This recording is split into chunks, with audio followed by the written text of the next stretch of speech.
Então, bom dia a todos. Sejam bem-vindos a essa ação da Semana Mundial do Bebê, né? Que a Escola Manuel Aníbal está promovendo. Hoje a gente vai falar sobre o brincar heurístico na escola, na creche e também sobre o brincar heurístico em casa, né? Como é possível também trazer essa abordagem de respeito, de escuta das crianças para todos os espaços. Então, eu vou apresentar a Daniele, professora Daniele. Ela trabalha aqui na rede municipal de Jundiaí, já foi mãe de aluno da escola, do Aníbal, e nós vamos falar junto um pouquinho sobre essa questão do brincar heurístico, o que quais os benefícios, né, como organizar. E essa ação também vai ficar disponível no YouTube, no canal da escola. Então, Daniela, nós trouxemos alguns slides, eu vou começar a apresentar aqui. Olá, bom dia a todos. É um prazer estar falando com vocês, né? Tenho um carinho muito grande pelo Manuel Aníbal, pela Samira, né, que foi professora do meu filho durante 2 anos. Então, é um prazer estar falando com vocês. E principalmente na semana, né, do bebê e da amamentação também, que é muito importante, né, para essa faixa etária, até os 2 anos de idade. Então, tem aí a semana que eles estão promovendo, é de grande valia aí para todos participarem. Então, hoje a gente está trazendo aqui, né, o brincar heurístico na creche, né, então para essa faixa etária de 0 a 3 anos. Mas antes da gente entrar nesse assunto, a gente precisa relembrar um pouco, né, de como que é essa imagem de criança que a gente acredita, né, dentro do desenvolvimento infantil. Então, é sempre bom a gente trazer à luz, né, o que traz também os nossos documentos institucionais, o que diz a lei, né, enquanto escola pública, né. Então, a gente tem um regimento, né, tem as leis federais e municipais, e que vão nortear todo o trabalho que a gente faz dentro da creche. E dentro desses documentos, nós temos documentos importantes que trouxeram para a gente uns avanços, né, da relação entre o cuidar e o educar. Porque muito antigamente, não tanto assim, né, a creche sempre foi vista como uma questão só apenas de cuidados, né, uma questão assistencialista. Então, isso vem mudando ao longo dos anos, e essas mudanças sempre trazem, né, esses questionamentos, mas como que esse bebê é visto, né, como que esse bebê pode aprender, né, o bebê aprende como é ser educador de creche, né, dessa faixa etária que foi tão pouco estudada atualmente. Então, agora que a gente está tendo esses avanços e estudos mais aprofundados sobre como que o bebê aprende, como que é possível ele ser protagonista do seu percurso de aprendizagem. Então, aí eu trouxe uma frase de uma educadora italiana, de uma região de Reggio Emília, que traz uma abordagem de criança potente, né? De uma criança capaz, de uma criança competente, e que já vem refletindo desde as nossas diretrizes curriculares, que acho que é nosso principal documento, que trouxe avanços importantes, e que veio trazer esse binômio do educar e do cuidar, né? Então, aí diz, uma criança competente, ativa e crítica, por isso, uma criança desafiadora, uma vez que produz mudanças e movimentos dinâmicos nos sistemas em que está envolvida, incluindo a família, a sociedade e a escola. Que a gente também tem a gente compartilha os cuidados, né? Tanto a família, quanto a sociedade e a escola. Então, isso já vem preconizado desde a nossa Constituição, né?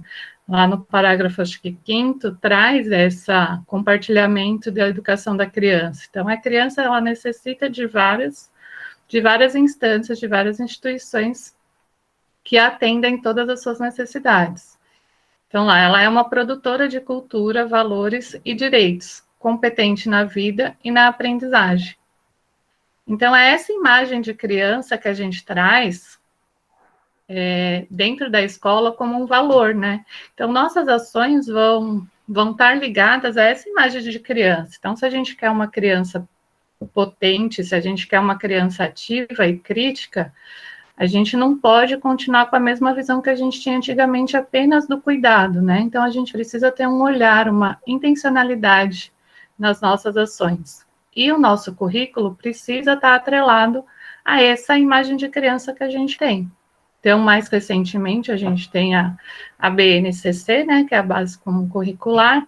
Então, ela traz lá no seu corpo para a educação infantil a questões importantes de quais são os objetivos de aprendizagem, né, que a gente traz lá. O que é importante para a criança ter enquanto currículo na educação infantil.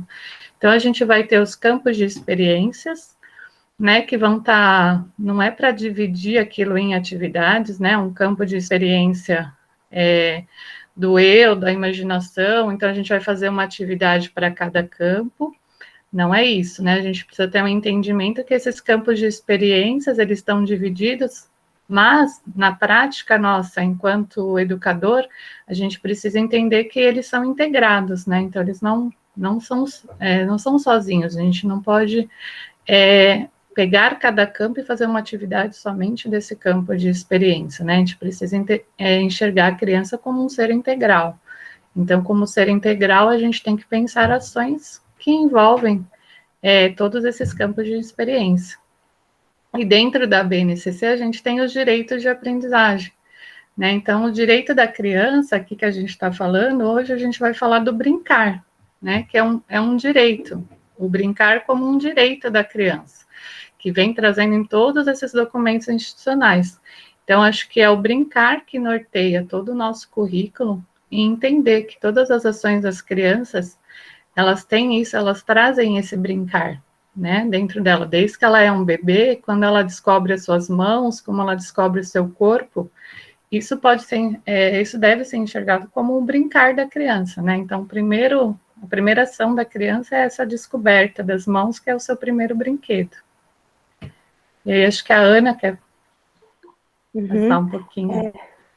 Sim, e para falar um pouquinho sobre essa questão do brincar, é fundamental mesmo ter essa imagem de criança, porque para a gente poder enxergar o brincar do bebê, precisa enxergar que o bebê, desde que ele nasce, ele é um ser inteligente, que tem, que produz, né, seus próprios conhecimentos, tem uma visão de mundo, e não é um objeto, né, porque muitas vezes as pessoas tratam o bebê como um objeto de amor, de apego, de cuidado, mas como um objeto, né, como algo que está ali, dependendo de cuidado, sem ter nenhuma vontade própria.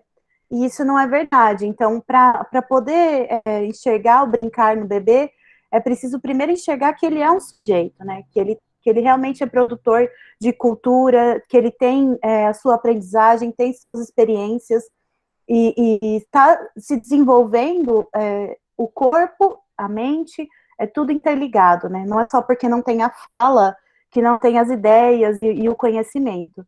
Então, sobre isso, eu vou parar aqui a apresentação. A gente vai ver um videozinho que fala sobre o brincar do bebê desde pequenininho. Então,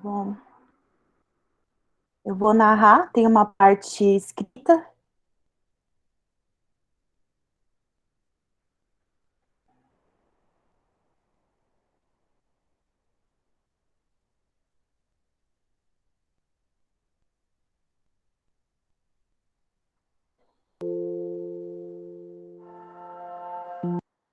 Vocês conseguiram ouvir o som? Sim. Uhum.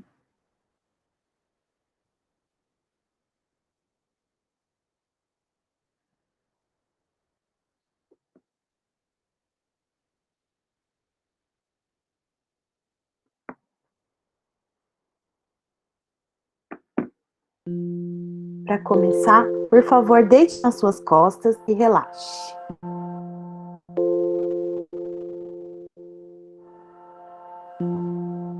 Sinta o peso do seu corpo sobre a superfície embaixo de você.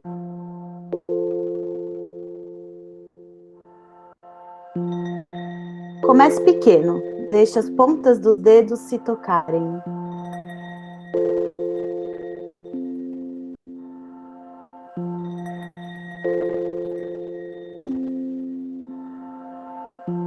Tranquilamente, pesquise como as diferentes partes do seu corpo se relacionam com as outras.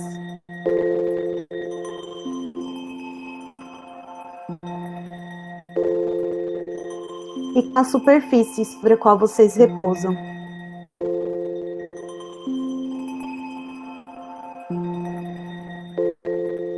Fique confortável com as conexões com essa superfície.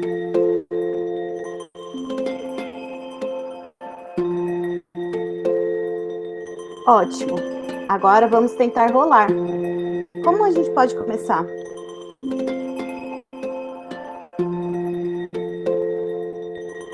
Tente rolar seus quadris em uma direção. E depois na direção oposta. Explore como pressionar contra diferentes pontos de contato podem te ajudar a auxiliar o movimento.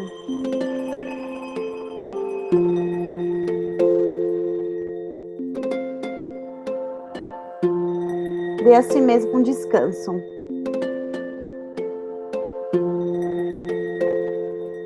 Então, tente novamente.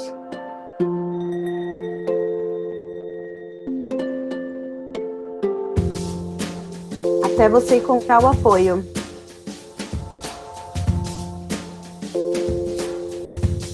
Para criar um movimento.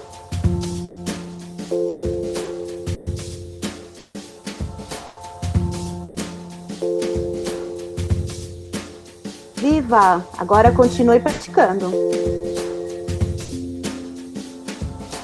Descobrindo maneiras de refinar o movimento.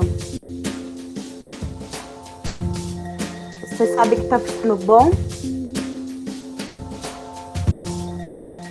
Quando você consegue facilmente revertê-lo.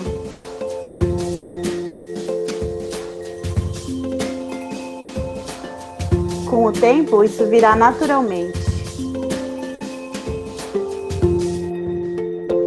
Sem necessidade de preparação ou hesitação. E você pode se mover para coisas maiores.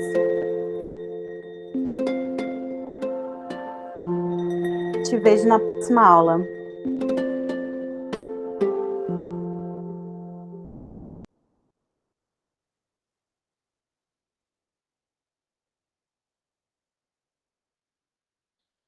Então, esse é um videozinho que traz bastante de como o bebê, nos menores movimentos, desde que ele está colocando as pontinhas do dedo junto, ele já está fazendo uma investigação, ele já está brincando desse brincar heurístico, né? Dessa investigação sobre o próprio corpo, sobre os próprios movimentos, sobre quem é ele, né? Qual o mundo onde ele está, onde ele chegou, né? Então, isso já traz, desde que ele nasce, essa curiosidade e essa investigação do mundo mesmo, que é a essência do brincar heurístico, que a gente vai começar a falar um pouquinho agora. Vocês viram aí no vídeo, né, essa criança, essa potência que a gente falou da criança, e como ela é conectada com o que está ao seu redor, com o seu próprio corpo, né, com a sua experimentação. Então, a gente se pergunta, né, essa criança é capaz de aprender sozinha, né? Então, quando a gente vê lá esse bebê se movimentando, experienciando com o próprio corpo, né, essa sensação de agora, de tão pouco tempo estar fora do útero, né, da sua mãe. Então, é um mundo que se abre para esse bebê. Então, ele vem com essa curiosidade, né, com essa capacidade de conseguir aprender com as suas próprias ações, né. Então, qual seria o papel desse educador, né, diante desse bebê potente que tem capacidade de aprender sozinho, né?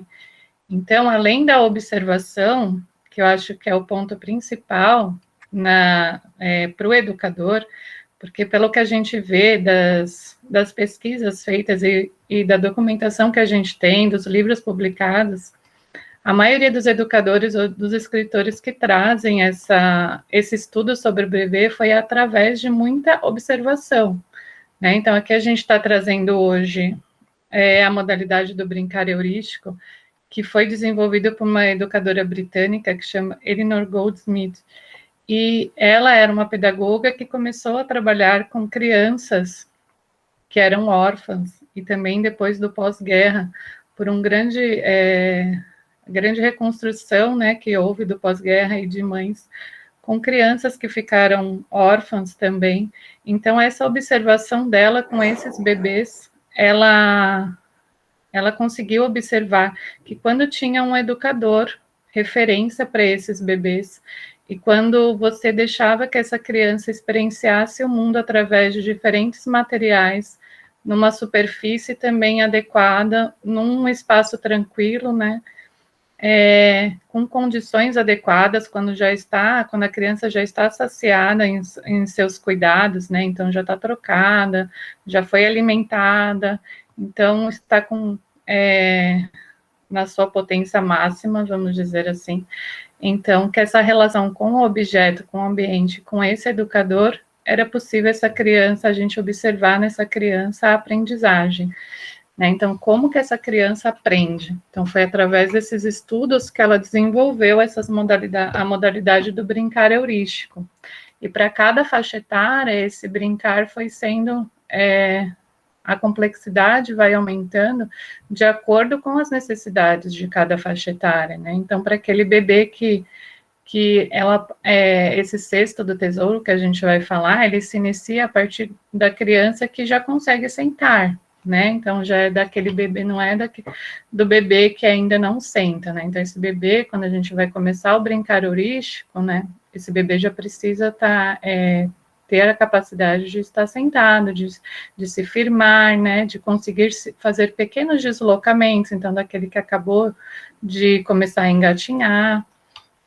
E depois esse brincar heurístico vai se tornando complexo, então já vai para o jogo heurístico, que seria já para uma criança que já se locomove, né, que já consegue ficar, que já adquiriu a marcha, então, que já anda pela sala, que já tem uma outra necessidade, já tem um outro olhar para esses objetos.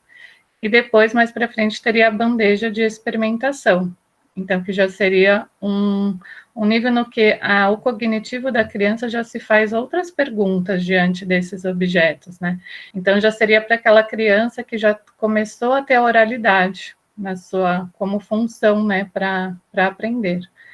Então, aqui a gente vê que é uma relação direta entre o comportamento das crianças e o modo como esse entorno vai ser organizado. Então, para cada faixa etária, a gente precisa ter um olhar mais apurado para ver em qual momento essa criança assim, está do seu desenvolvimento, né? Então, a partir dessa sua capacidade, do seu interesse, da autonomia que essa criança já adquiriu, a gente vai montar espaços adequados, no qual ela, através de objetos selecionados pelo professor, e que tem um critério muito complexo, né, que precisa de um estudo de cada objeto que ele pensa ali para colocar nesse cesto de tesouro, ou para colocar nos tapetes do jogo heurístico, ou mesmo na bandeja de experimentação, esse professor precisa de muita observação, de uma escuta muito atenta, né, desses bebês. Então, às vezes, tem os momentos que a gente chama de transição, né, entre a criança que estava participando do cesto de tesouro para a criança que já vai para o jogo heurístico ou que já vai participar da bandeja de experimentação. Então, a gente não tem, assim, não é uma fórmula, nem uma técnica, né, o jogo heurístico. Ele é a partir desse estudo e dessa observação atenta do professor. Então, às vezes, você pode ter uma criança que já tem a marcha, mas que ainda não tem a oralidade. Então, ela vai se encaixar melhor no jogo heurístico, né? Então, ou já é uma criança que já fica sentada em gatinha, mas ela já tem muita curiosidade, ela já não se interessa tanto pelo cesto do tesouro, então, de repente, ela já pode também integrar o jogo heurístico. Então, isso tudo vai depender muito dessa observação sensível do professor, né? E das anotações que ele vai fazer. Então, a gente tem a parte da documentação, que é de grande valia para o professor, para a sua ação-reflexão, que a gente diz. Então, essa documentação através de registro, como as fotos, vídeos, né, anotações que o professor faz da fala ou de coisas que ele observou.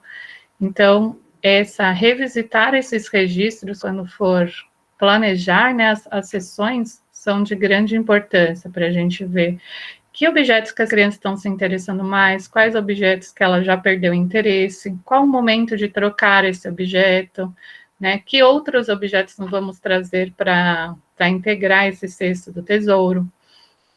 Então, aqui, pode passar, Ana. Só fazer um comentário, antes de entrar propriamente nas modalidades, explicar que heurístico vem de eureka, né? Que significa descoberta. Então, toda essa proposta de brincar heurístico está baseado na descoberta da criança, no que ela pode descobrir com a ação dela. Por isso que a Daniela estava falando sobre a questão de cada etapa, né? Um bebê, primeira descoberta que ele faz, como a gente viu no vídeo, é descobrir o próprio corpo, é descobrir seus dedos, suas mãos, seus pés.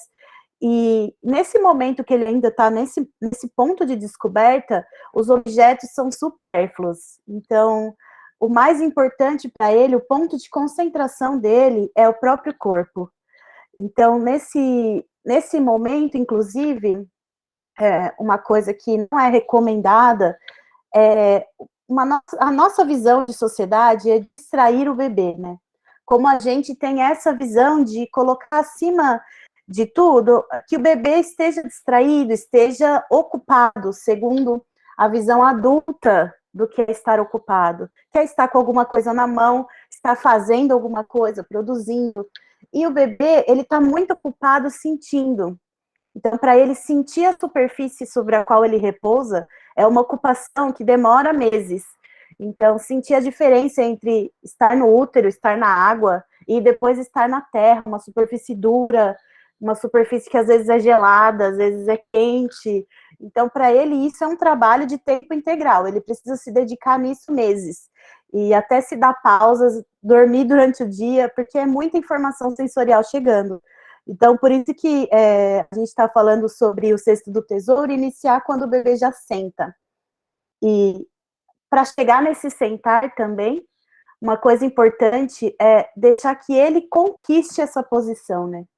Porque o sentar é um marco que, às vezes, nós, enquanto também escola, enquanto família, temos muita sede de enxergar os marcos. Então, ele já sentou, ele já andou, ele já engatinhou com tantos meses. Mas o processo de se sentar é um processo riquíssimo. Então, enquanto ele está rolando de um lado para o outro, já é parte desse processo. Então, quando ele está ainda concentrado nesse processo de se sentar, os objetos são poucos espalhados pelo ambiente, mas a gente já não sistematiza no cesto. A partir do momento que ele conseguiu se sentar sozinho, um bebê que consegue se sentar sozinho, ele também consegue se mover na posição sentada. Então, quando nós apoiamos um bebê em almofadas e deixamos ele sentado, ele não consegue sair dessa posição. Então, ele está preso. E quando ele está sentado, apoiado, ele está concentrado, usando toda a sua energia vital em ficar equilibrado. Porque para ele ainda não conquistou essa posição. Então, ele está se equilibrando. E até a gente pode fazer essa experiência, se a gente estiver desequilibrado, fora mesmo, num lugar onde a gente está sentado num restaurante que tem um banquinho alto, para mim que sou baixinha, é difícil. Às vezes o banco é muito alto. É até difícil se concentrar nas conversas acontecendo, porque você está preocupado de cair. E o bebê também. Então, ele está preocupado de cair. Então, se ele não tiver estabilidade na própria coluna, ele não consegue brincar. Porque para brincar, ele tem que se dedicar inteiro. E se ele está se equilibrando, ele não consegue ter essa dedicação no brincar. Então, o cesto do tesouro começa a partir do momento que esse bebê já consegue ficar sentado com tranquilidade. Porque ele também vai conseguir deitar se ele precisar, ele vai conseguir se afastar um pouquinho para pegar um brinquedo, se escapar da mão dele. Então, essas modalidades são muito alinhadas realmente com o bebê, o momento de desenvolvimento que ele está. Porque a nossa visão é sempre proporcionar um ambiente que permita que a criança desenvolva, né, tenha essa força de aprender por si mesma, porque nós somos capazes disso, E nós temos muitas perguntas, e o bebê tem muitas perguntas sobre o mundo. Então, se nós proporcionarmos esse ambiente, ele vai se perguntar até conseguir descobrir coisas valiosíssimas, que não precisam da nossa intervenção explicando para ele. Então, por isso que essa modalidade do cesto do tesouro começa quando ele já senta, e o jogo heurístico, né, já exige deslocamento, como a Daniela falou, e a bandeja já, crianças já que tem fala, né, que tem um outro ponto de desenvolvimento, e é uma coisa muito individual, não depende da idade ou de alguma uma fórmula pronta, mas é bebê a bebê. Acho que alguém levantou a mão. Karina? Oi, bom dia. Bom dia. Eu acho legal, incrível, né, Ana? Você falando sobre isso é algo que engrandece, assim, que muda a perspectiva da gente acerca desse assunto. E me remete a uma coisa que vai acontecer com a criança e com o adulto no depois. Às vezes a gente vai naturalizando essa posição de desconforto, né? E vai reproduzindo isso por toda a vida. E isso começou lá no processo de rolar, de levantar, de sentar, que não foi permitido essa criança fazer isso por si só. E aí essa pessoa depois, né? Seja ela uma criança maiorzinha e conforme ela vai crescendo mesmo, né, e depois na vida adulta, acaba que naturaliza situações desconfortáveis, acaba que não encontra os limites do próprio corpo, acaba que, né, tem uma dificuldade muito grande de se perceber no mundo. Então, a importância desse jogo heurístico, desse cesto, mas enfim, da gente permitir que olhar para essa criança como ser, né, sujeito de direito, um sujeito potente, que a partir até desse lugar tão petitico que a gente tem essa pretensão, já uma predisposição a olhar para essa criança frágil, né, e desconstruir isso mesmo, e perceber o quanto essa criança ela é potente, e nesse lugar de tão petitico, ele já está construindo para si noções que ele vai levar para toda a vida, né? De limite do próprio corpo, de potência e capacidade de não precisar ficar esperando nada do outro, né? Que é sempre essa criança que é colocada, sentada, né, com almofadas e tudo mais, ela vai esperar sempre que alguém passe, porque ela não precisou fazer e acaba que naturaliza isso. Então, a neurociência vai trazer isso para a gente de uma forma bastante potente lá no futuro, né? O quanto isso vai refletir lá no futuro. Isso mesmo, obrigada, Karina. E essa questão do limite também está ligado com a questão da criança prudente, né? A gente consegue desenvolver a prudência a partir da experimentação no próprio corpo. Então, se eu não conheço, se eu vou para um lugar onde eu desconheço tudo, eu provavelmente vou ser menos prudente do que uma pessoa que nasceu naquele lugar, porque ela já viveu aquilo, ela já experimentou aquele ambiente, então ela já tem muito mais conhecimento do que está ao redor dela e pode ser prudente. Então, quando nós antecipamos as etapas do bebê, quando nós fazemos esses movimentos por ele, na busca de às vezes até a questão da almofada, na busca de evitar problemas, evitar quedas, e auxiliar o bebê, na verdade, a gente está interrompendo a aprendizagem dele da prudência, porque um bebê que consegue sentar sozinho, ele já consegue ter mais domínio sobre o seu corpo e sabe até cair. Então, isso para todas as etapas, né? Para um bebê que está se sentando, para um bebê que está começando a andar.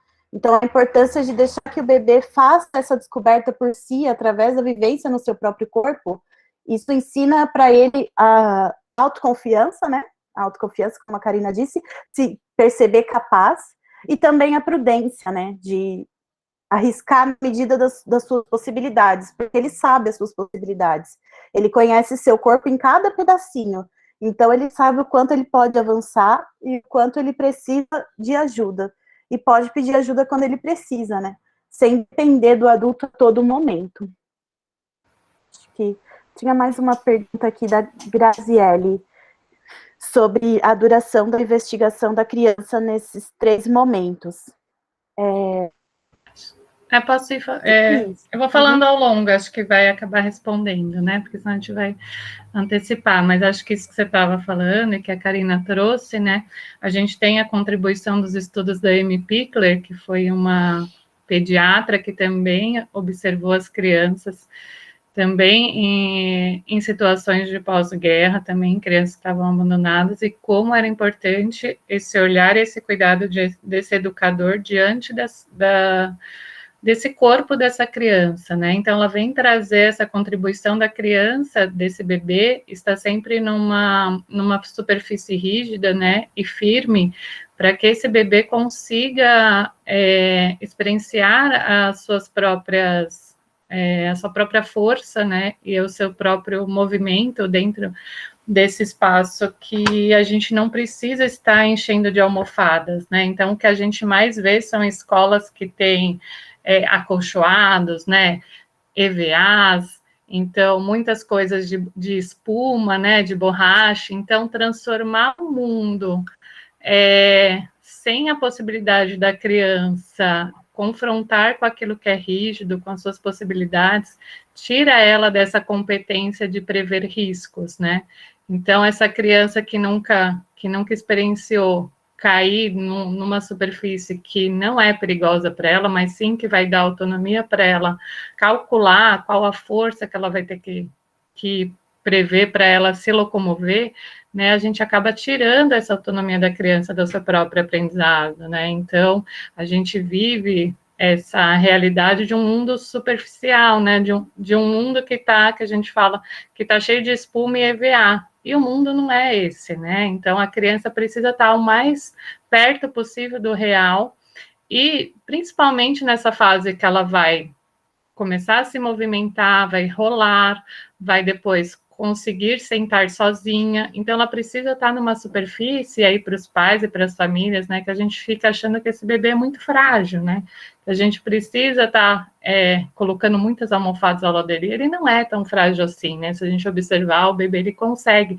Quando a gente não antecipa essas ações do bebê, então, quando a gente já não. A gente tem uma ansiedade, eu estou falando agora enquanto mãe, né? Que essa criança sente, porque a gente acaba comparando com os outros bebês, né? Então a gente fica achando que a gente está fazendo alguma coisa errada, que o nosso bebê está atrasado, né? Então o que a gente mais ouve é isso. Ai, mas o meu bebê ainda não senta, né? E o fulaninho lá já sentou com 6 meses. Então a gente acaba se apegando a esses marcos, né? Que o próprio pediatra às vezes traz isso, né, de insegurança para as famílias, né? Então, o bebê tem que sentar com 6 meses, o bebê tem que andar com 1 ano, o bebê tem que falar com 1 ano, a partir de 1 ano e meio. Então, tudo isso, hoje em dia, embora a gente tenha muita informação, esse excesso de informação, sem um respaldo, né, sem educadores que realmente entendem desse desenvolvimento infantil, acaba gerando essa angústia e faz a gente antecipar essas fases que precisam ser naturais para a criança. Como a Ana falou, quando ela já adquire esse sentar por conta própria, e aí se você observar um bebê, esse bebê que já senta, ele por si só vai se virar, vai dobrar a perna, vai conseguir apoiar a mãozinha. Então, tudo isso são etapas que ele precisa conquistar, porque senão, se você coloca ele diretamente sentado, sem ele ter essa capacidade, com certeza, se você tirar a almofada, ele vai cair para o lado. Então, com certeza, ele não vai conseguir saber que ele vai se sentir que ele não é capaz, né? Porque ele foi colocado nessa posição e ao mínimo de esforço que ele se virar, ele pode cair. Então, realmente, a gente acaba tendo essa noção de fragilidade por conta que a gente antecipa esses momentos do bebê, né? Dessa conquista dele, que ele vai conquistar sozinho, não importa se for aos 6, aos 7, aos 8 meses, mas ele vai chegar lá. Então, a gente precisa ter esse olhar de espera, né, para esse bebê, e se a gente, quanto mais observar, a gente vai vendo essas potencialidades nesse corpo, né? Então, aí a gente pode ir, acho que, ir passando para os próximos slides. Então, aí a gente traz, né, esse primeiro brincar heurístico, e antes desse brincar heurístico, para esse bebê que ainda não senta, né, é isso que a Ana falou. Então, a Amy Pickler até fala que o primeiro objeto que a criança, para você oferecer para a criança que ainda é um bebê, antes de 6 meses, é um pedaço de tecido, né? Ela usa, não é esse que está aí na foto, né? Mas é um tecido vermelho com bolinhas brancas, né? Pela sua cor, por chamar a atenção. Então tem toda uma especificidade que ela traz, né? Do tamanho adequado desse, que é o primeiro objeto que essa criança, né, consegue manusear, porque é uma coisa fácil, né, e que não oferece risco para ela, né, e que ela vai colocar no rosto, vai tirar, vai puxar, então essa maleabilidade, né, da materialidade desse tecido que vai e dando à criança, né, esse primeiro contato com os objetos. Então, depois que ela já começa a sentar, a gente pode começar a oferecer esses objetos dentro de um cesto, né? Que foi chamado de cesto do tesouro. E aí, dentro desse cesto, que ela também traz uma especificação, mas aí eu acho que vai muito do olhar de cada um, né?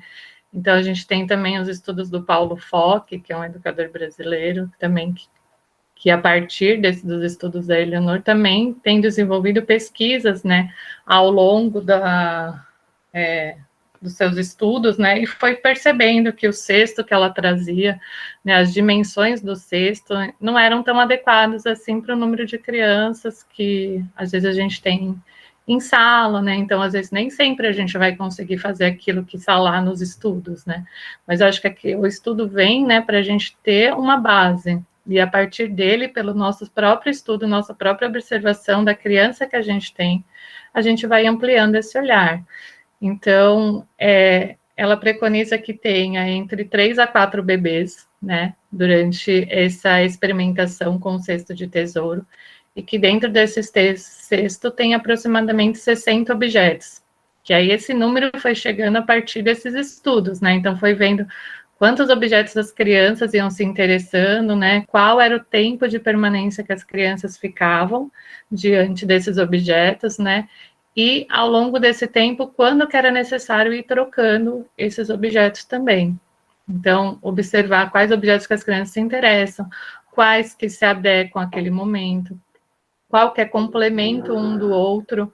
Então, são todos aspectos que a gente tem que analisar na hora de escolher esses materiais, né? Evitando ao máximo, ela fala, do uso do plástico, né? Que é uma coisa que a gente tem falado, né? Então, usar objetos mais próximos do natural possível.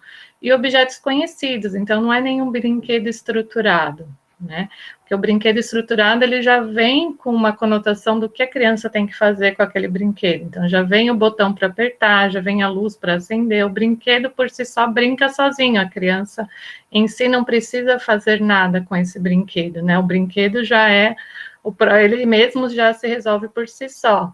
E qual que é o objetivo do cesto do tesouro? É que a criança faça desse objeto um brinquedo, né? Então, que ela transforme ele em muitas possibilidades de uso e de descoberta. Então, por isso a gente pode ter tanto objetos quanto pode ter alimentos também, né? Então, alimentos firmes, né? Que não vão se decompor quando colocados dentro da cesta.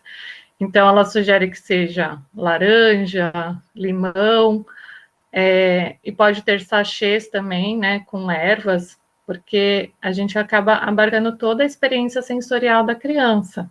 Então, não é só a questão do tato, né, mas também do cheiro, né, então vai ver do paladar. Então, essa criança são objetos que possam permitir que a criança coloque na boca, que não tenha pontas que ela possa se machucar, que não ofereça nenhum risco para ela e para os demais bebês.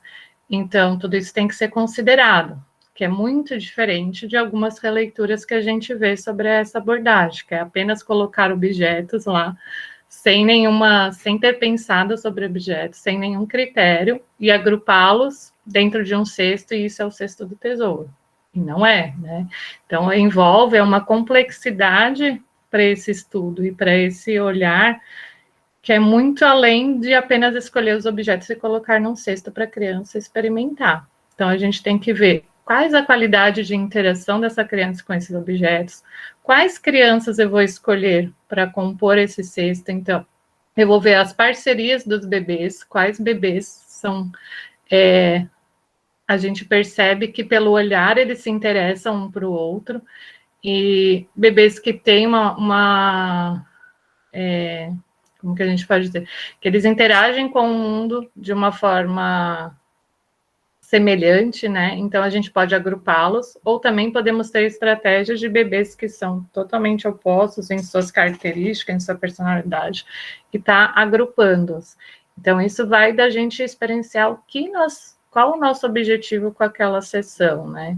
Então isso que vai dando caminho para as nossas escolhas. Então o professor tem um papel fundamental na hora de proporcionar esse tipo de atividade para as crianças.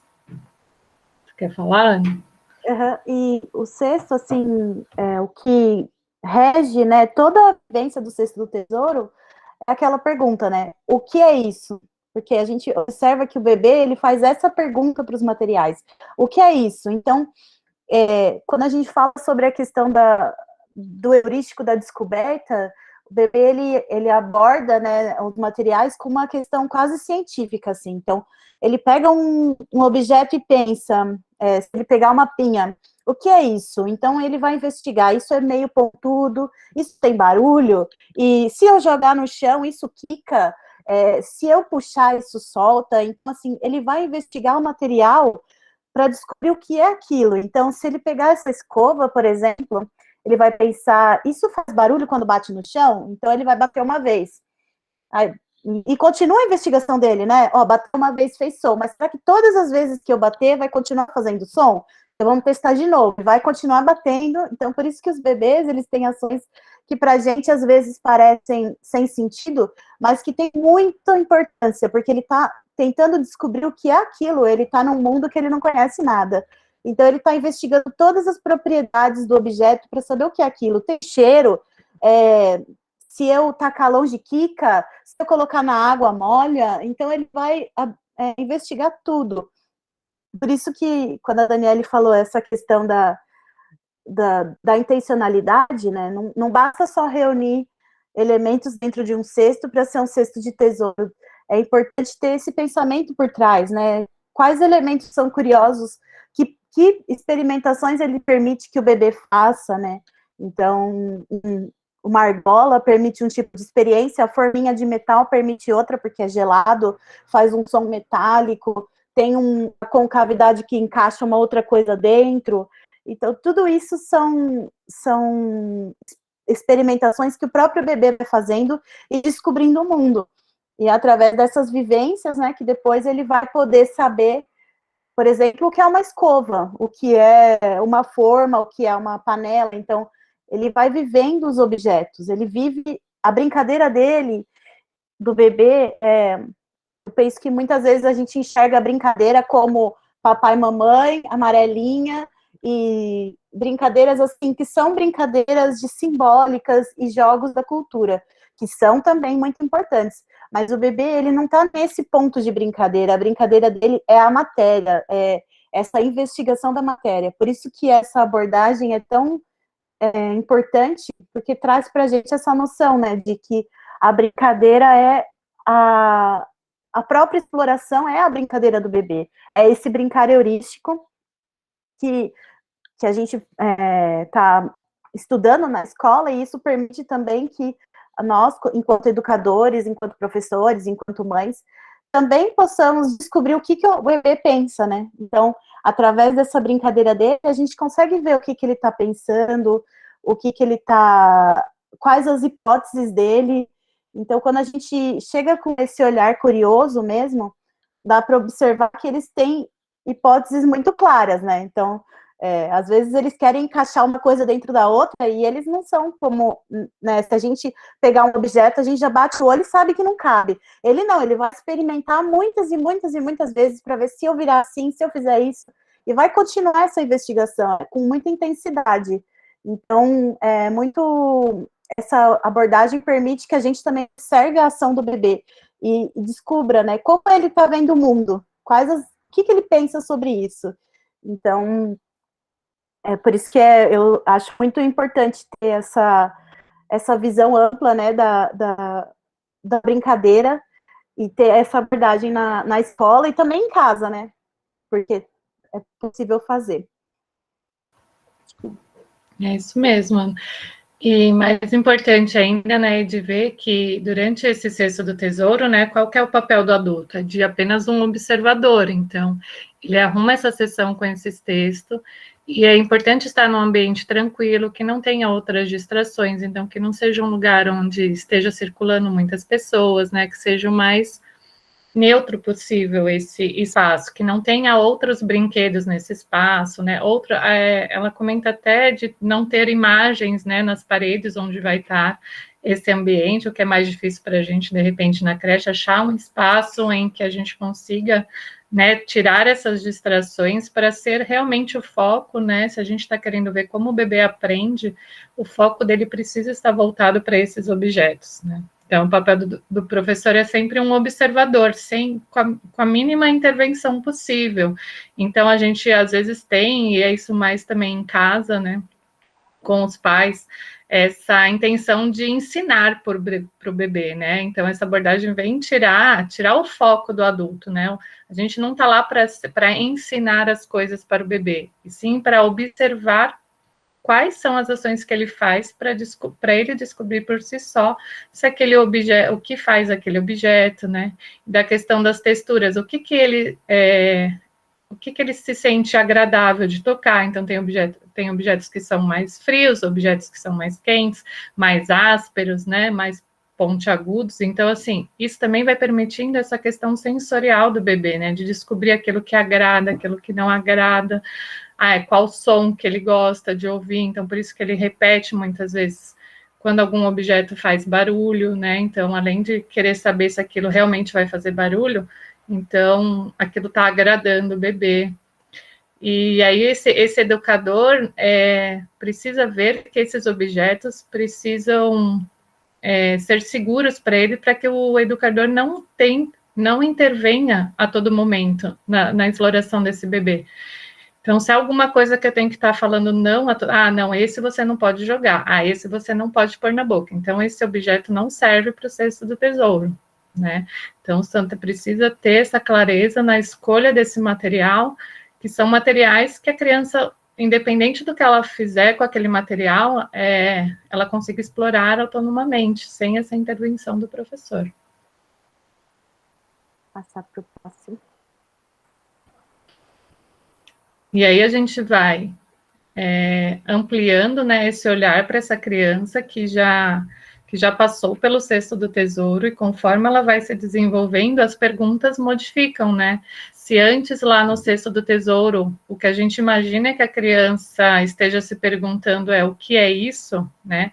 Essas questões já vão ampliando para essa criança que já vai entrando no seu segundo ano de vida. Então, aí uma criança que já conquistou a marcha e já consegue caminhar e fazer novos tipos de interação com esses objetos, o que a gente imagina que ela esteja se perguntando pelas suas ações o que eu posso fazer com isso, né? Além do que é isso. Então, o que eu posso fazer com isso? Será que eu posso encaixar? Será que eu posso apertar?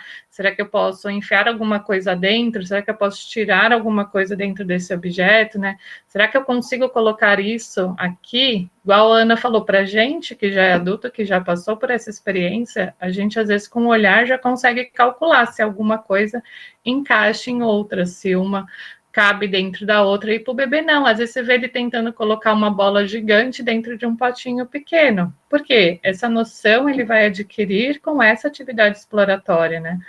Então, essa capacidade do bebê de levantar hipóteses sobre os objetos, né, ela vai se dando com a experiência. Então, o bebê, ele experiencia com...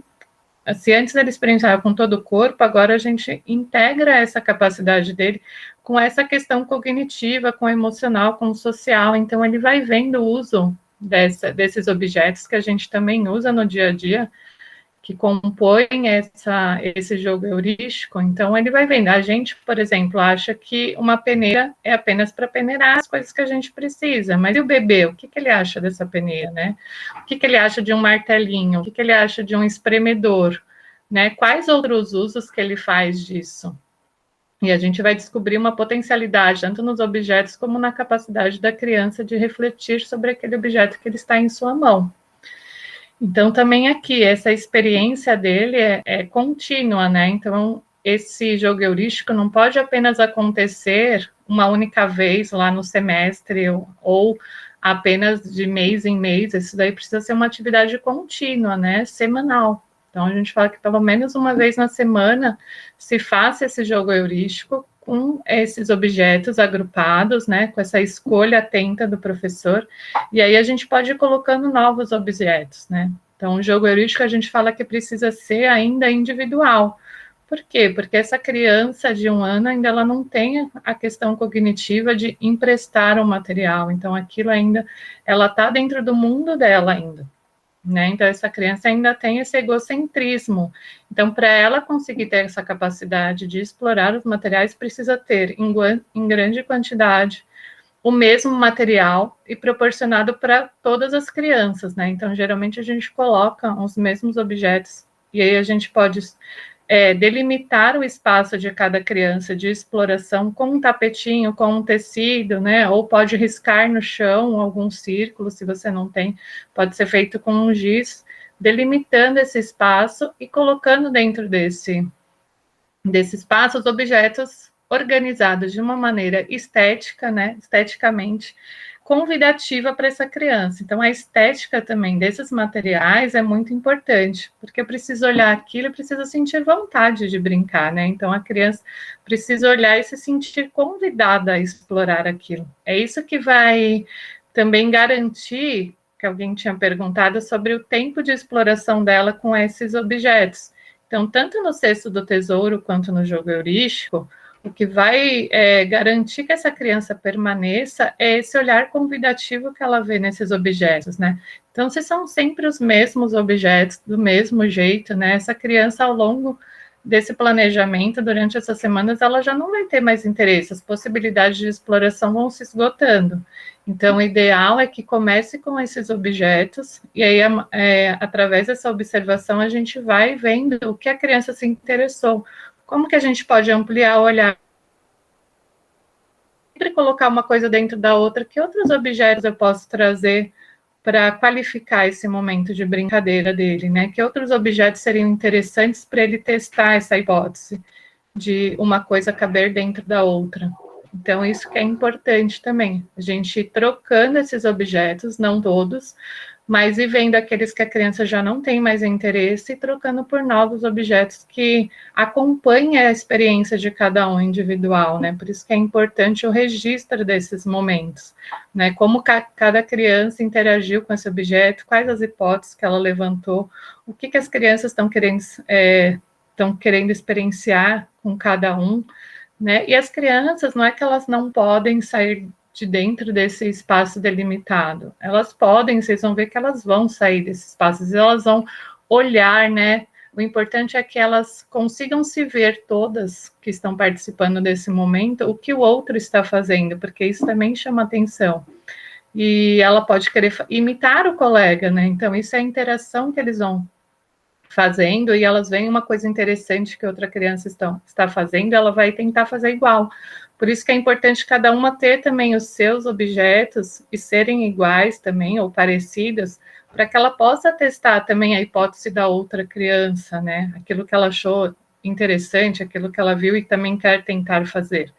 Então, quando a gente tem em grande quantidade esse material, a gente evita conflito entre as crianças, né? Disputa de material, disputa de brinquedo, porque isso acaba tirando o foco da ação, que é o jogo heurístico, né? Essa minha investigação que eu estou fazendo com as crianças. Ainda sobre a questão da concentração, a gente observa que quando ela tem esses materiais disponíveis, quando tem quantidade, quando tem muitas possibilidades, a criança é muito concentrada, né? Que também é uma outra coisa que, às vezes, a gente tem essa impressão de que os bebês o interesse deles passa rápido. E, de fato, eles têm muitos focos de interesse, então, ao mesmo tempo, eles estão prestando atenção em muitas coisas, mas eles são muito concentrados, e quando eles começam uma experiência, às vezes, eles podem passar meia hora, 40 minutos, explorando um mesmo objeto, ou uma mesma ação daquele objeto. Então, depende muito de cada bebê, né? Cada indivíduo é único, então, tem gente que tem mais tendência ao foco, ao centramento, tem alguns que têm menos, mas de maneira geral eles se ficam muito tempo concentrados nessas atividades Até a gente observa até às vezes que com algum brinquedo pronto, né, que ele próprio brinca, às vezes o bebê fica 5 segundos e já para, mas às vezes com a caixa daquele brinquedo ele passa mais tempo. Então, depende muito das opções do que ele pode fazer com aquilo. Então, se um brinquedo é só apertar um botão e falar, a opção já está dada, ele só tem isso. Então, quanto mais ampla, né, quanto mais não direcionado for o objeto, melhor. Acho que é isso.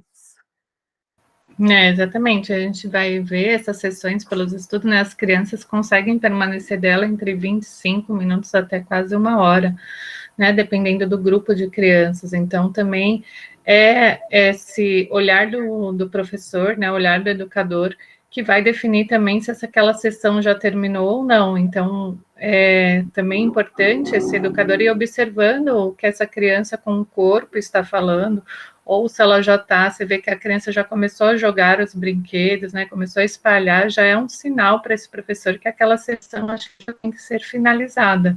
Então, também não é uma coisa abrupta da gente limitar esse tempo para a criança, então é meia hora, então é 40 minutos. Não, mas aí observando, né, se aquelas crianças estão envolvidas, então essa brincadeira a gente tende a levar mais tempo para terminar.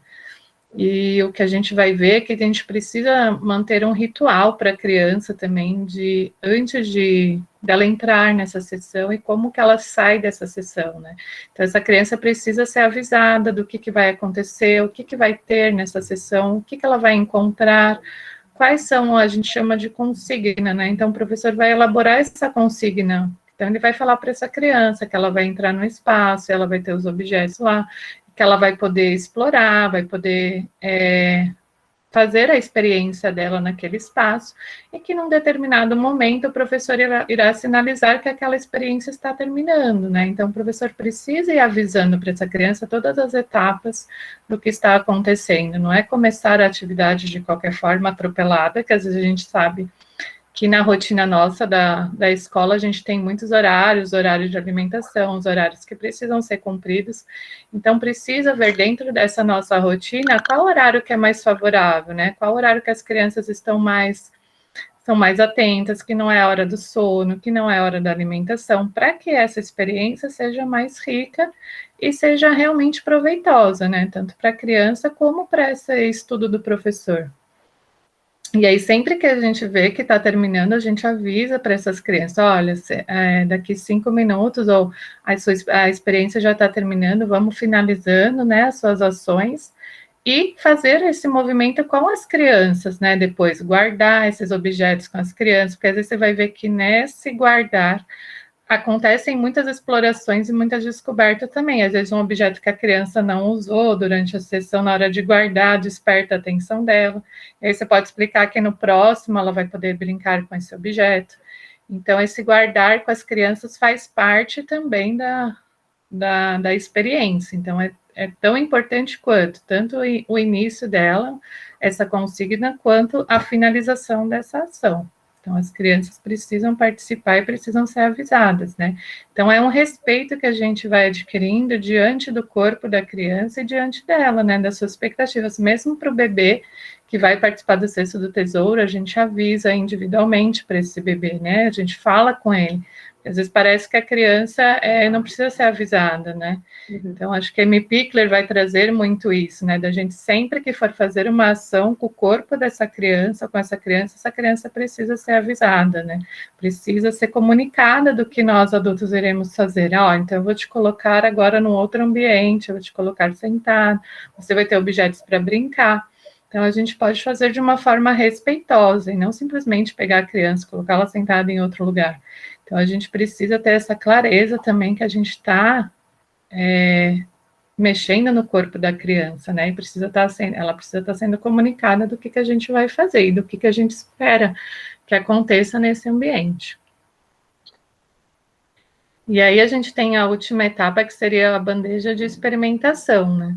Então, nessa etapa que as crianças já andam, né, já conquistaram a marcha, já tem o uso da linguagem para se comunicar, para argumentar, para se perguntar sobre as coisas, eles vão criando hipóteses, né, e essas hipóteses estão muito ligadas com fenômenos, né, tanto matemáticos quanto físicos, de experimentação. Então, a criança vai ver a questão da gravidade, né, o que acontece, a questão de grandezas, né, de peso dos materiais, de o que encaixa com o que ela consegue pegar, o que ela consegue sustentar.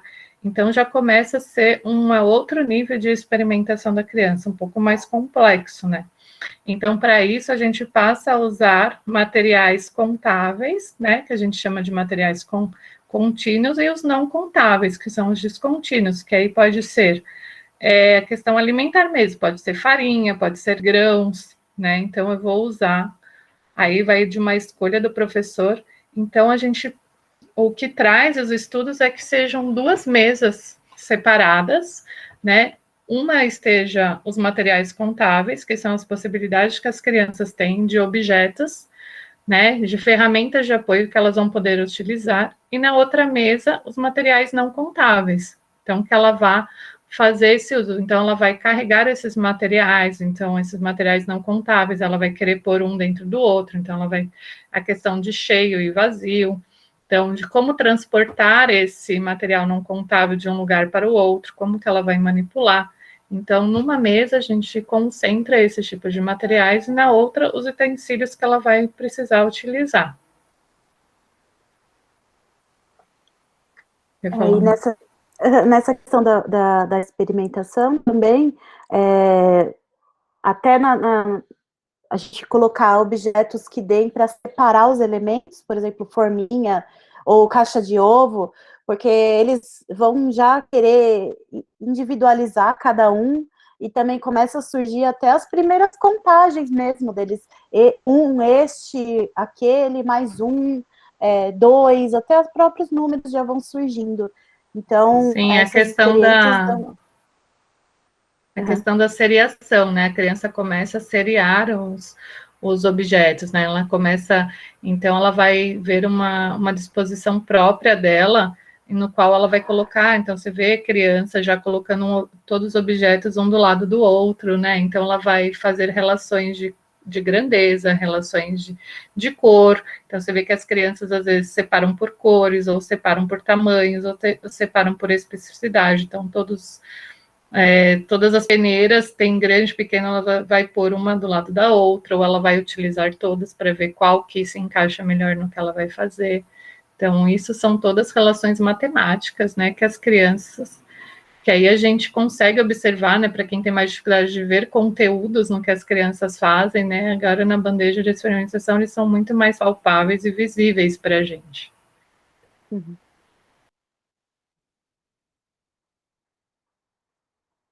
Acho que a Samira colocou aí, né, de agrupamento, né, sim, as crianças vão agrupar, né, as coisas, então, é importante também ter objetos grandes, vasilhas, né, bandejas, para que essas crianças façam as suas experimentações, porque a gente vai observar que as crianças necessitam de coisas para colocar a farinha, para colocar os grãos, e ela vai transportar para um outro lugar, então vai usar a peneira, vai usar o funil, então ela precisa de outros objetos.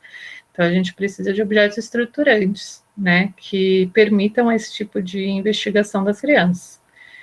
E aí a gente tem a escolha de materiais, né, então na mesa, objetos que a gente usa muito na cozinha, são os principais materiais que a gente vai ver que as crianças têm interesse, que aí é muito possível isso em casa também, então ter as crianças, a gente enquanto cozinha, né, põe lá as crianças adoram mexer nos armários, né, nos potinhos, nas gavetas, e quanto isso é benéfico para eles, né? A gente fala aqui que a gente não precisa de brinquedo, porque o brinquedo é isso que a Ana tinha falado. A criança vai se interessar pela caixa, vai se interessar pelo papelão, né? Pelo plástico bolha.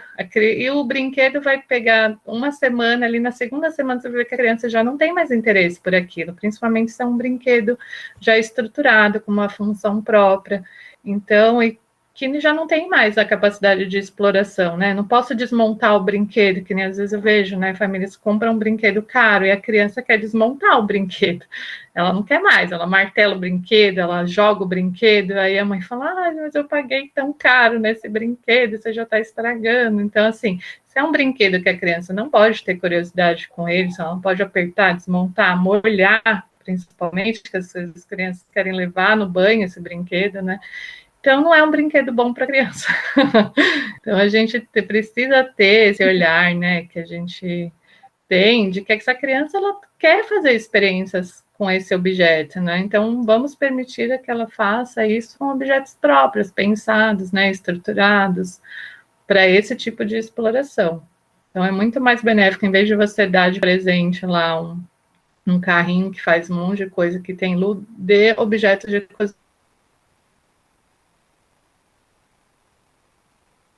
cozinha para ela, que ela vai, com certeza, vai gostar bem mais. Aí, falando em casa, né? E na escola também, acho que a gente vê muito isso, brinquedos muito estruturados em algumas escolas, né?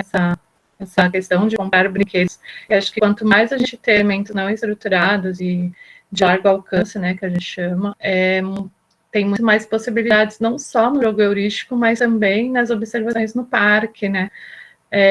Na hora de fazer comidinhas, então é outro momento que a criança vai utilizar esses objetos, né, não só no jogo heurístico, então tem outras tantas possibilidades de atividades, né, o jogo heurístico é apenas uma delas que compõe esse nosso planejamento de atividades para bebês e para crianças. Então, aí, pode falar. Não, só para falar que, então, quando fala sobre o adulto, né, o trabalho dele é muito importante. É escolher o material, escolher a disposição, organizar o espaço. Então, não se trata de não fazer nada, né, mas quando fala observar, não é só observar, ficar passivo, mas é organizar tudo antes, participar do momento, observando, organizando quando precisa e também registrar, né, que é o próximo tema, acho. Sim, o registro, né, a documentação pedagógica, acho que é a parte mais importante do processo, porque sem esse registro eu não consigo projetar minhas próximas ações e minhas próximas sessões, né? Então, esse educador, ele precisa estar muito atento ali na sua, e ele tem que fazer escolhas também, não dá para a gente observar tudo e anotar tudo, né? Então, a gente vai fazendo pequenas escolhas ao longo do nosso estudo com as crianças. Então, é sempre uma coisa muito de autoria daquele professor, porque se tivesse um outro professor, as escolhas seriam diferentes, provavelmente.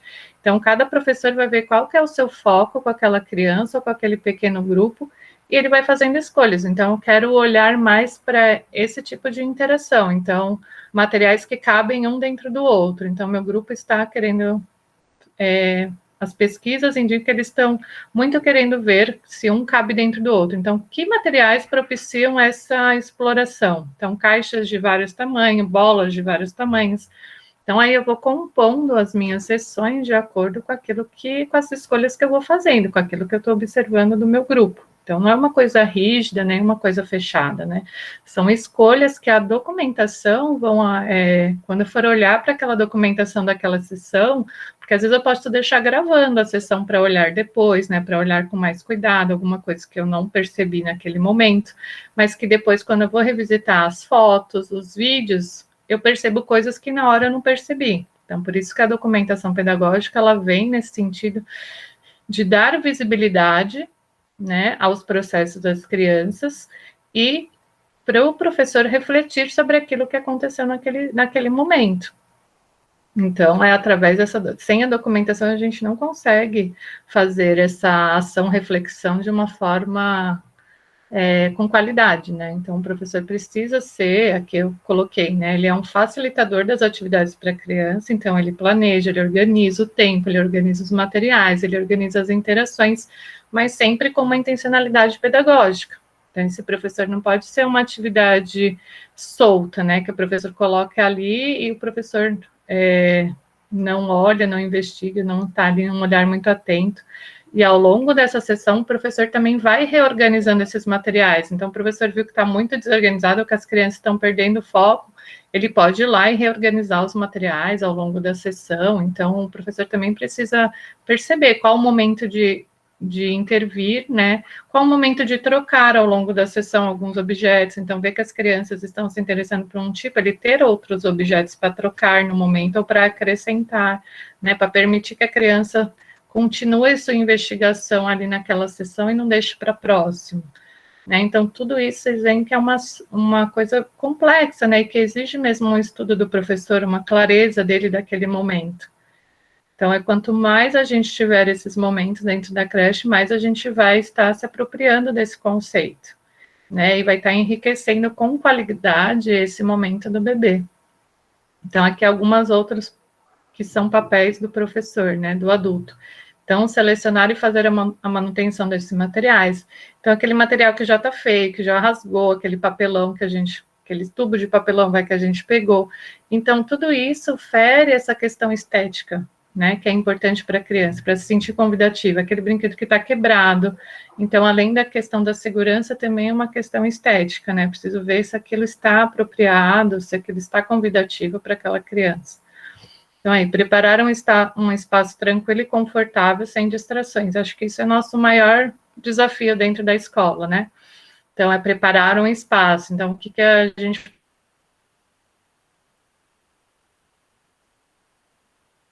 pode fazer? Escolas que têm, de repente, um refeitório, que em alguns momentos fiquem... Então, como que eu posso aproveitar? Então, aí também vai da equipe, né, da escola, prever quais são esses espaços que ficam ociosos ou que são apenas de passagem, mas que naquele momento dá para serem usados. Então, não precisa ser sempre dentro da sala de aula, né, pode ser fora, principalmente agora que a gente está com o desemparelhamento, né, atividades ao ar livre, atividades em outros momentos, mas que seja tranquilo, que um momento do dia que eu consiga fazer isso. Então, aí a questão que a gente já falou, de fazer a iniciação e encerramento da proposta, né, que é consigo. Então, do professor ter clareza, né, de que ele precisa conversar com as crianças e encerrar essa proposta de uma maneira respeitosa, né, não bruta, assim, agora terminou, guarda tudo, sai para outra atividade. Então, esse tempo precisa estar previsto, tá? Vão ser, assim, tem meia hora. Então, dentro dessa meia hora precisa estar incluído esse momento de iniciação e de encerramento. Outro papel do professor é entender em que medida essa intervenção é necessária. Então, ele só vai tentar intervir o mínimo possível, né? Então, ele não vai ficar lá como administrando o que a criança está fazendo. Olha, não coloca isso dentro de... isso não cabe aí dentro, ó. Você está vendo que isso não cabe? Ó, é melhor você usar esse. Então, às vezes, a gente fala muito, né? Acho que nosso educador brasileiro fala demais com as crianças. Quando a gente observa em outros tipos de abordagem, de outras experiências, né, fora do Brasil, a gente vê que o educador fica muito tempo em silêncio, e as sessões são muito silenciosas dos bebês e das crianças. Por quê? Porque o foco ali é a experiência dele, né, não é o adulto precisa saber sair de cena, né, sair do foco, né, ele não está lá para transmitir conhecimento para a criança, ele está lá para permitir que essa criança se aproprie do conhecimento autonomamente. Então, esse professor precisa falar menos e observar mais, né? Que a gente vê aí a pedagogia da escuta, traz um pouco disso, né? Dele ser um bom observador. Então, olha lá, saber observar e documentar, interpretar e compreender o modo com que as crianças estão explorando, que aí tudo isso vai fazer parte da documentação, né? E refletir como é possível dar continuidade às investigações iniciadas pelas crianças, que seria o que a gente chama de projetação, né? Então, como que a gente vai sair daquela sessão, né? Que perguntas eu, enquanto professor, vou me fazer sobre o que eu vi que as crianças fizeram? Então, eu tenho que fazer boas perguntas para conseguir fazer novas sessões sejam tão desafiadoras e convidativas, né? Para ir sempre ampliando essa capacidade de exploração das crianças. E aí, um pouco, a gente teria que estar estudando sobre planejamento na educação infantil, né? Que aí, sem ter uma visão de um planejamento projetual, a gente ainda fica com aquele planejamento dividido entre segunda, terça, quarta, quinta e sexta, né? Então, acho que o grande desafio da educação é tirar esse planejamento tão colocado em caixinhas, né? E conseguir fazer um planejamento projetual, que é muito mais amplo, né? E complexo no início, porque acho que a gente não aprendeu a fazer dessa forma. Então, esses novos estudos trazem esses questionamentos para a nossa prática e precisamos estar muito abertos para esse tipo novo de conhecimento, né? e que é na experiência mesmo, é iniciando como a gente consegue, né, com as nossas limitações, tanto de espaço quanto de material, e também de concepção de educação, para conseguir ir ampliando esse nosso olhar, para sair desse planejamento que está lá dentro da caixinha com todos os horários especificados, né, fazer um planejamento mais macro, né, de um processo mais extenso, sem ser aquela semana, o dia, né, projetar cada dia. Acho que é isso, Ana. É isso. Só para terminar a nossa fala, só vou colocar um videozinho, né? Com uma pequena mini história de uma investigação das crianças da minha turma num momento de bandeja de experimentação, só para ilustrar essa proposta e depois a gente abre um pouquinho para as perguntas.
Então, só para mostrar um pouquinho do que a gente estava falando, que as crianças se perguntam o tempo todo, né?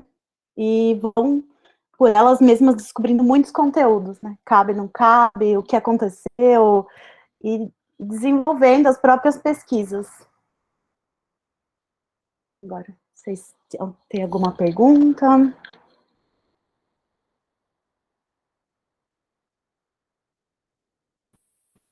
Oi, bom dia. De novo. Dia.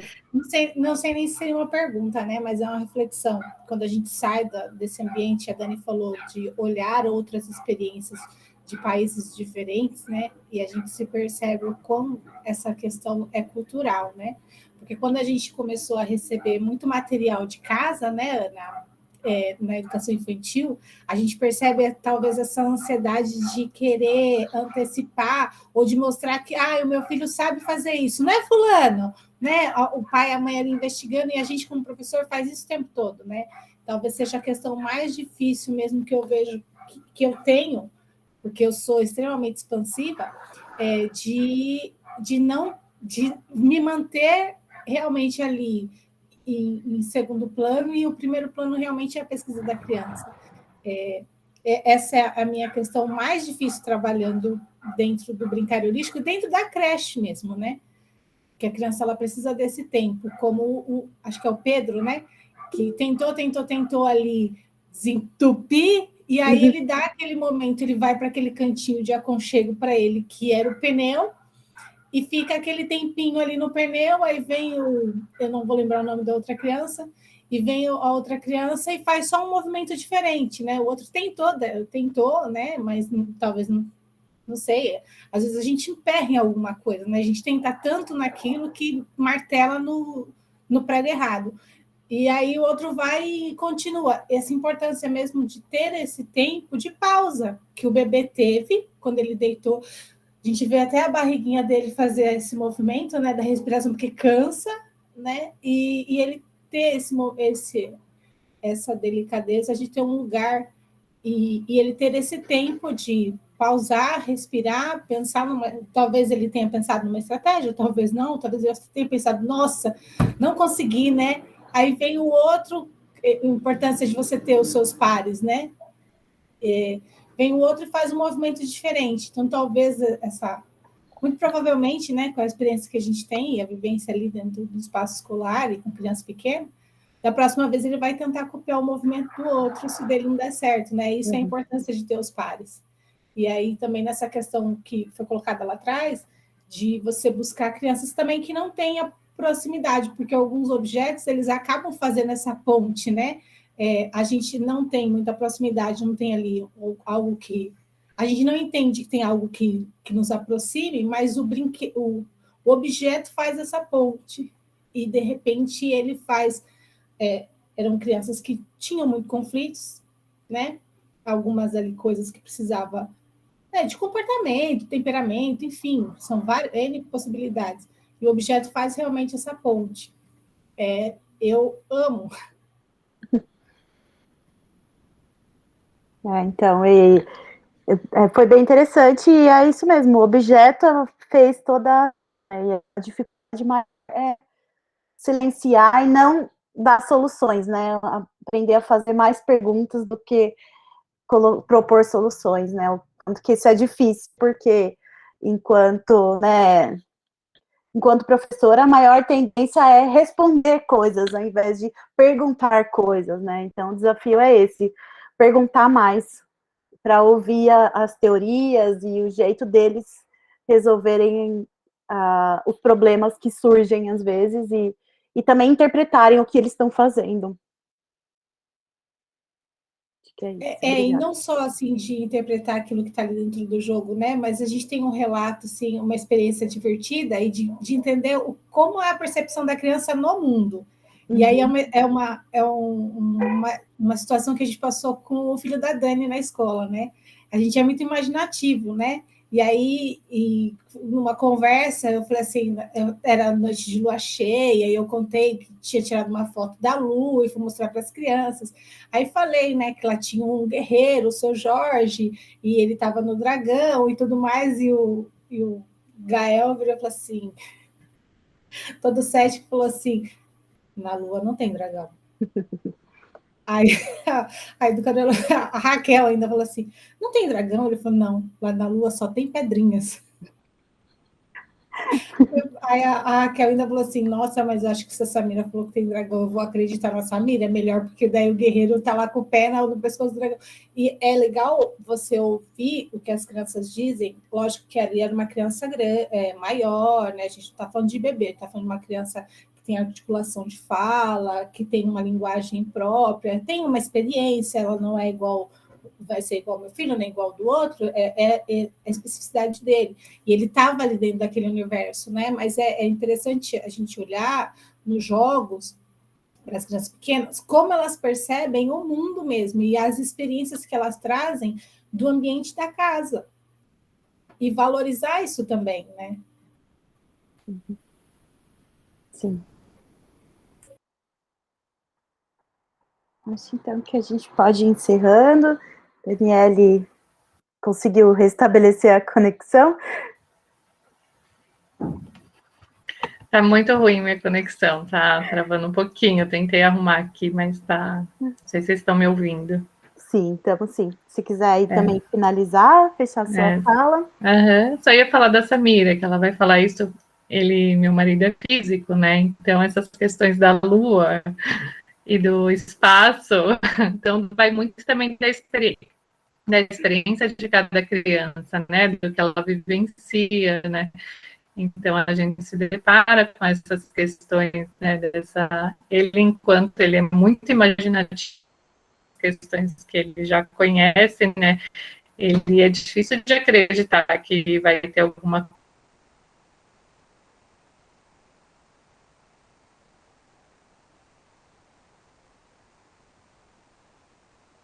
E então nesse momento ele acaba trazendo isso, né?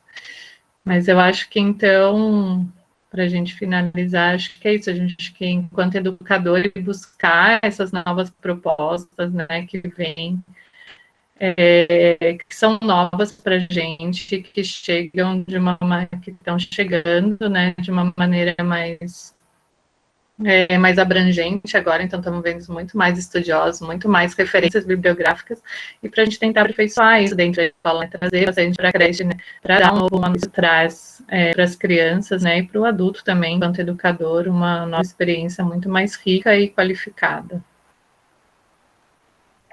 Então, agradecer a participação de todos, agradecer a Daniela por estar aqui hoje e encerrar esse nosso estudo sobre o brincar heurístico e continuar aprendendo, continuar desenvolvendo os nossos trabalhos e também a todos que nos assistirem depois pelo canal, se quiserem, tiverem alguma consideração, alguma fala, podem entrar em contato com a gente. E muito obrigado por participarem. Tchau. Obrigada a todos.